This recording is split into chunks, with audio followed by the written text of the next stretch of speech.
Abonnez-vous, subscribe.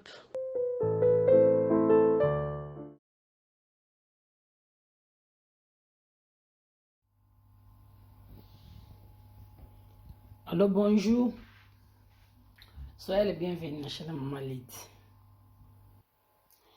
Hello everyone, welcome to my channel. If you're new, you're welcome. Yandeko, bo monawa. Deja. Na osala ndunda musaka na mbisi ya moto moko. Jouan na kenika Mama Rose, ezalaki te. Wumele ezalaki te même kole ye.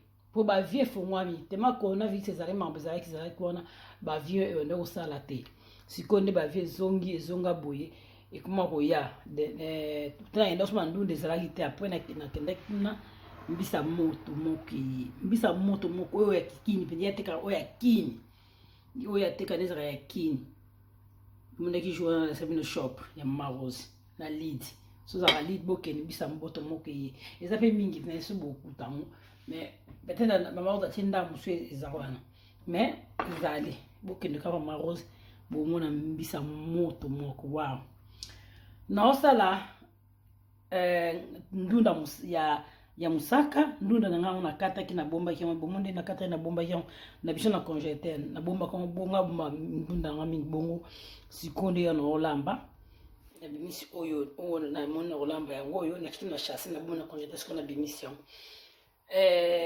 nasala mbisa ya moto moko nana ndunda na ngawa bite vraiment nana ndunda ana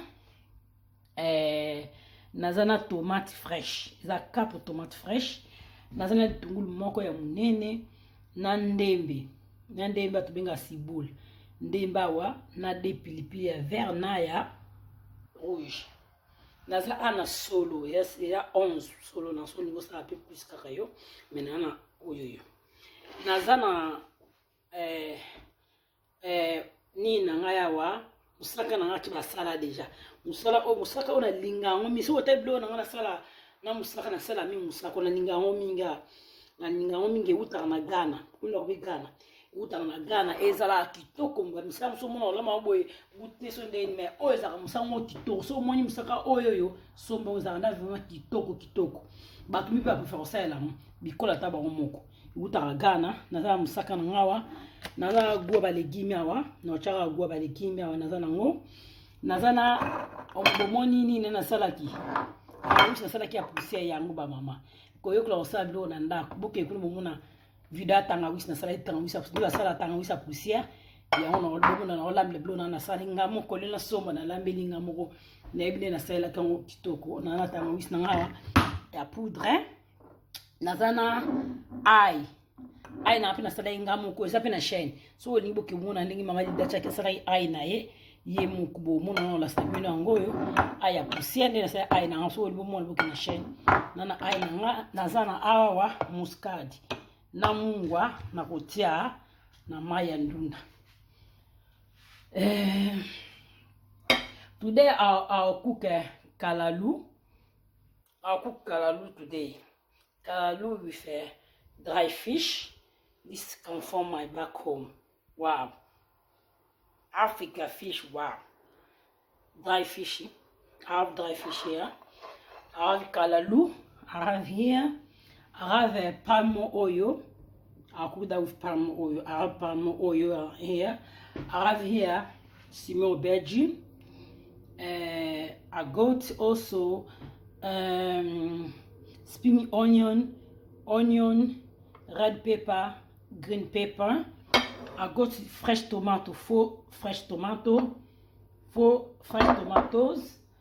Also, I got here my ginger powder that I already make is my channel. If you want to make my ginger powder, go to my channel. Here too, I have garlic powder making.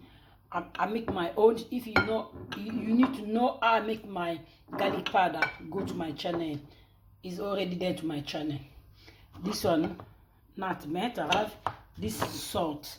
I forgot to tell you this one, Maggi tomato I have here. But the bossa is Sabino always Maggi tomato. The masana nini tomate ya fresh na chana magi ya tomate yango bomoni wana. Donc bilo no cha wana, this one you need the seasoning, that's a goat, that's it.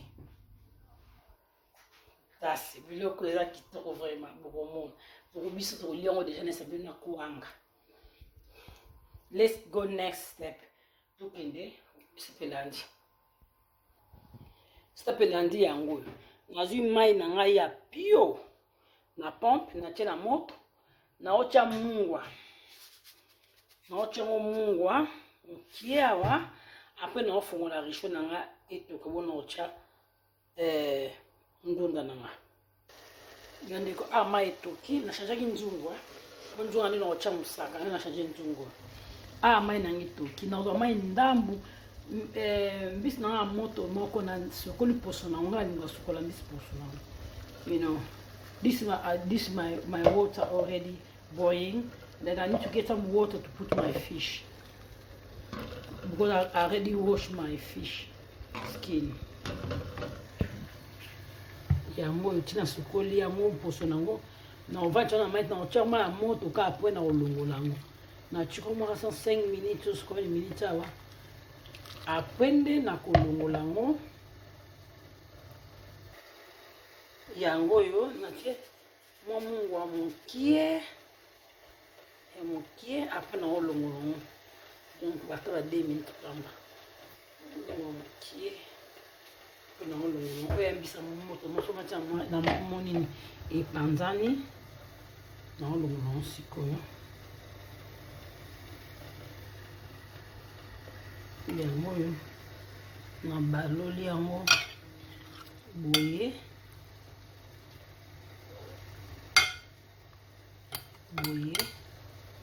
après na obwaka mai. I need to take that water away now. This one is dry fish, but it's not very dry. No, it's dry fish, but it's soft one. That's why I need to put just hot water to clean that, and then I need to take this water away. I don't leave the fish the water, because my fish is soft. So kuba ndekumu na cheboy na olongolango na mai. Na longo na mai ape na opanza ngosima. Omoni. Tozongia. Na check da mungwa na mai na. I already put salt here to my water, and then na chop nduda na asko na cut.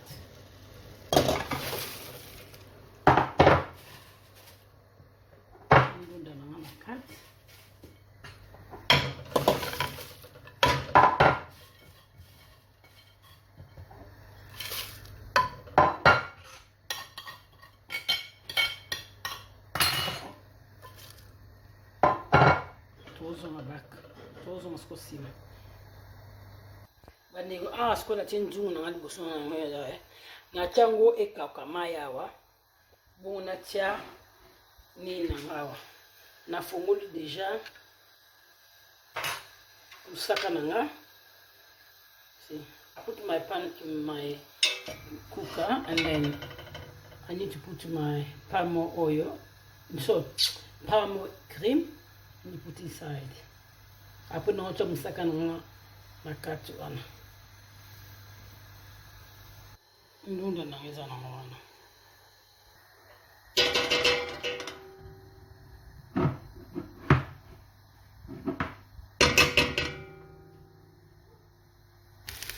Yango na timu sakana na ocha so mai. Bomoni mai, I add some water.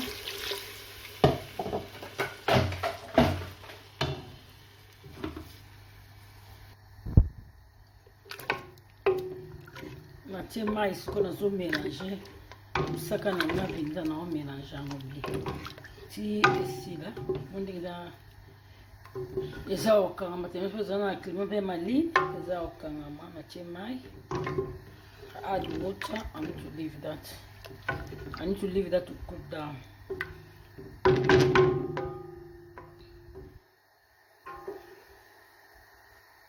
Elimba. I want to be soft.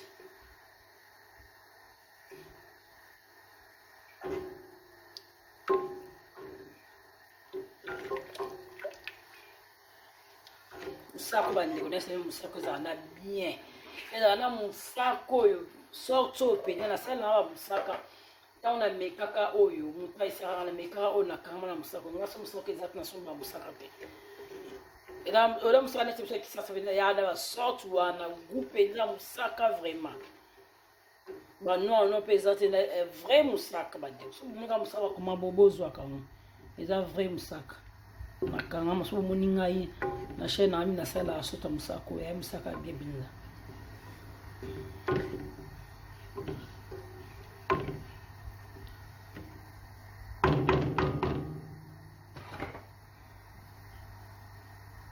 nakotika na mosaka nanga mpe etoka mai yawa add more water. I'll leave that to cook and then I'll be back.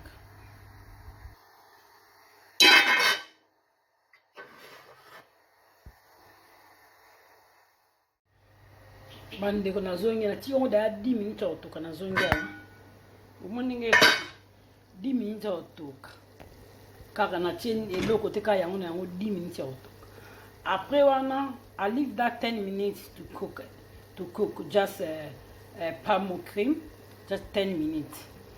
Après wana zongi awa na sa ndenge ni nazwi matungulu na ndembe na na tie. I add the onion and then spring onion.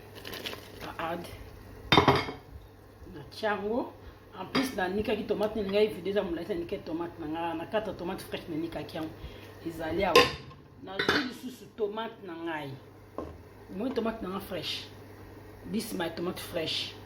I already blend that. Na zuli tomate na fresh. Na tie add na tie omoni na tie na yango tie bon po tomate na nga ekotoka po esila ngai. Tomate na nga asala musaka na bongo na ninga chaka musaka bongo etuke esili ngai. Asala bongo na tie na zui muscade na nga ya mukie demi lut ya te ya demi lut ya botaka na demi lut ya te na tie half teaspoon for nutmeg muscade na tie add après wana bandeko boza nazwa ai na ngai na salaki après nazwi ai na nga demi lut su ya ai o ai poussière ça so nebe na sai ai na nga boke na chaîne ezali o ai na nga salaki ya poussière na susu this garlic half teaspoon na susu tangawizi na ngai demi lut ya café susu. This is my ginger half teaspoon again. Nga ba go bele be mingi te me go efeza ndo na tie ya homo na tike petoki e na zusu na tie ni na solo nanga na aubergine. This is the small aubergine. Bring out eggplant. Na tie aubergine ngai yango etoka. Après wana yango yo après na tie kibi ya tomate na finyango po epesanga na bien kibi ya tomate na tie moko kibi ya tomate eza moko this one Maggi tomato I add one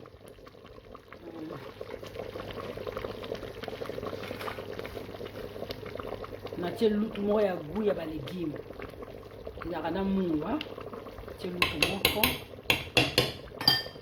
na add nive seasoning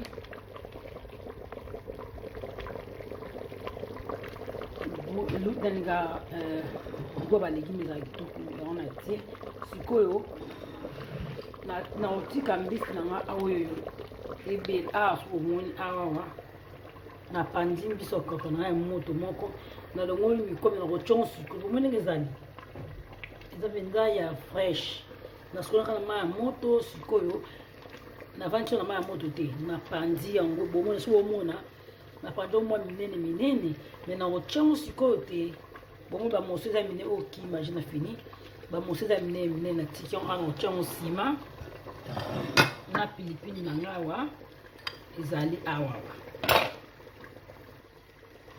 tiki pilipili awa na lwagi ndebe za kona tiki pilipili ikole yana pe totika toka na blo totika bloki toka nani tinga ye tomate fe sila ngai to tomate ngai ko sila moninge etoka boye totika na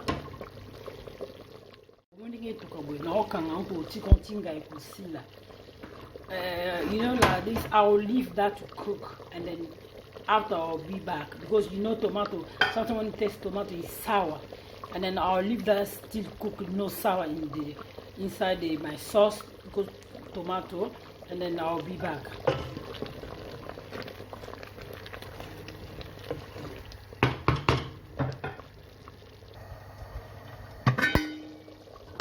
Omoni sikoyo bande tozongi awa na tiki na ke toki ata ba plus de 30 minutes more de 30 minutes bomone toki na meki supu nanga oyo ngai pende eza te kitoko bumoko ezali na basolo na bomi basolo nanga ezali basolo nanga ezali basolo nanga epanja nanga ezali so na ocha ndunda na ngai. Now I need to add my spinach ndunda nanga bomoni awa etoka kibongo na noga mai mukie mena na mai musuna kutia na kati ngala obwaka mai te na obwaka mai ya ndunda te na otela mai yo ndam po buna ngwezali na boy save ya ndunde longwa yango yo bomoni mai na kimo ebele mena tiki mwa mai ndambo chango iso kiboye na mai bomoni nana za mafuta mo soki musake nanga blo mafuta te même musaka za mafuta musaka za mabete mafuta mbila babloka bokoko na biso ba musaka bloka bokoko yango yo na tena mai ndambo ndunda yango pona obwaka mai ya ndunda ona te yango zaka kitoko omoni na tena ya ndunda nanga na baloli yango yo musaka neza ya musoli ngano mafuta ebele te tango etoka boye mafuta ya musaka imataka likolo longoli oyo ya mafuta ya bokoko après wana bokomona na tie nini na awa na tiang ana tiki na otika ndule toka na ata 10 minutes après na koya kotia bis na ya moto moko na ninte epanzana no tiang après I need to leave that my food cook and then I think 10 minutes and then after I'll come to add my fish inside. Natika ngetoka. Tala mawile boto ngetoka matili kolo tangi matali kolo so li uli mingi to longoli uli wana me o no tika na lamba we ndenge zaleli saka. Nakangi mfiniku nanga mazela etoka. Bona ozonga sima na bino.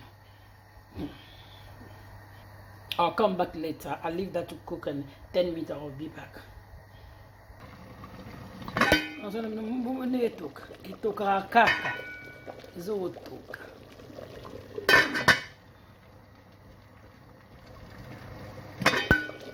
Moni siko awa nenge après 10 minutes na esaki bino bandeko. Ba maman ba papa, pour ba papa ba otala ngebele. Merci na ba papa. Merci, bonjour na papa ni ba otala ngai. Na chaîne nga ba papa ba komi 49% ba papa ba otala ngai. Merci ba papa. Yango yo na etokiawa. Après 10 minutes, after 10 minutes na chasko yo mbisi na ngai. I need to add my fish. Longonya na ba papa. Na ba mama. Siko na ba papa ba otala. Te to bisa papa mbote. Yango yo na chesikoyo.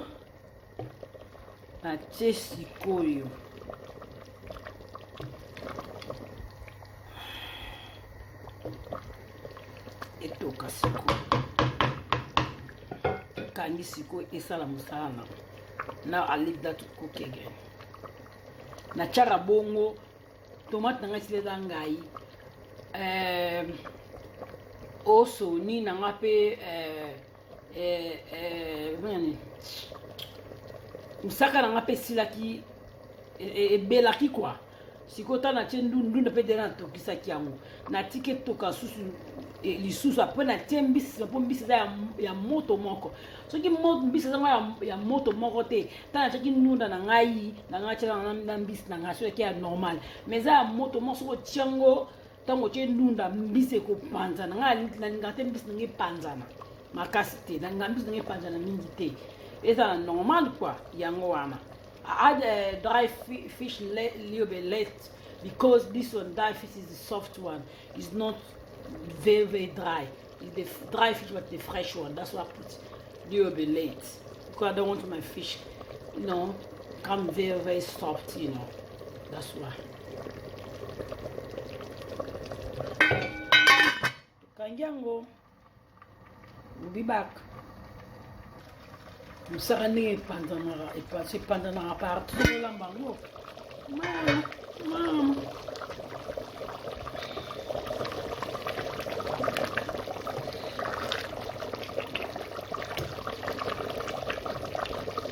Uwe mbisi na kujuni bimba. Balu ngolo kwa na fumbwa. Balu la ngona ndenge ya respect. Sotite bisno e Tanzania magena chona rika andiko tingisa mboto moko babala ngote de kwa pundu nda mulo kola mwende balaba kambika wangila stu wangila balona kola wangila nalamba kati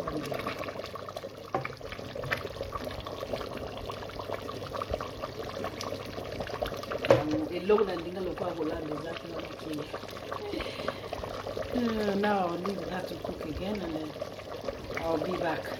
Just a mix it together and then I'll leave that to cook again. Na sanction kaka bien. Na tu kile tukasunda mbo. Esi na kala. Usaka dans secteur pendant papo. Yango bona nebeli, ebise mafuta ebele likolo. Po videza mulaiti na longoli mafuta so olingi mafuta ebele otiki obomoni nina.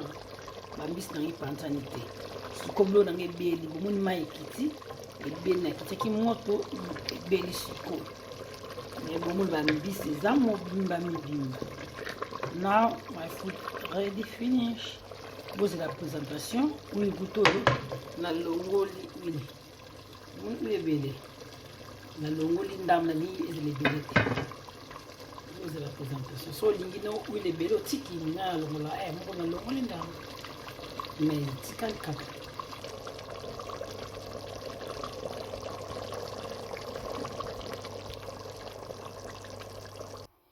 Yango yo ndunda musaka na ngebele. Bomonde ebele. Mafuta mbila musuku na longoli na bumna bolongoli ya uba mbisi ya moto moko ipanzane te la mbisi za mobimba mo technique olambela mobimba pindezali pilipili pe panzane te basolo pe bomonde lembi kitoko tokolia na kwanda ne sabino avant tokolia ngo na kwanga. So c'est la recette na ngabo partager bandeko. If you like my recipe you can share this kalalu with palm cream ndunda musaka na mbisi ya moto moko yango bondenge zalia huile kuna longoli pe so olinga mwa soupe ebele na ndunda musaka check huile ngabo na moni ça va so molinga soupe ebele te soupe ebele na kolia on na le na olia na kwanga so kwanga peti na kolia na makemba okolia pe na loso okolia pe na fufunga pe famille kolia na kwanga to makemba na ndunda musaka. Merci beaucoup. Merci na abonner ni surtout. Thank you to everyone to subscribe to my channel. Thank you na Paola Schengen. Merci na Maman Irène. Et bête lindezo bumabango. Merci beaucoup. Bisous. Bye. Abonnez-vous à la chaîne de Maman Lydie. Bye. Libosaki mokesi ko oil zuzu leki likolo na longo te ba oil ebele musaki ezala na oil ope okolambela yango pondo na longoli oil mosusu yango tande oil eza ebele so olinga no oil ebele otiki me ngai nalinga oil mingi te ya na longoli bomonia. If you like more oil, you can leave it. Me, I don't like it now much oil. That's why I take away. I can cook that with cassava.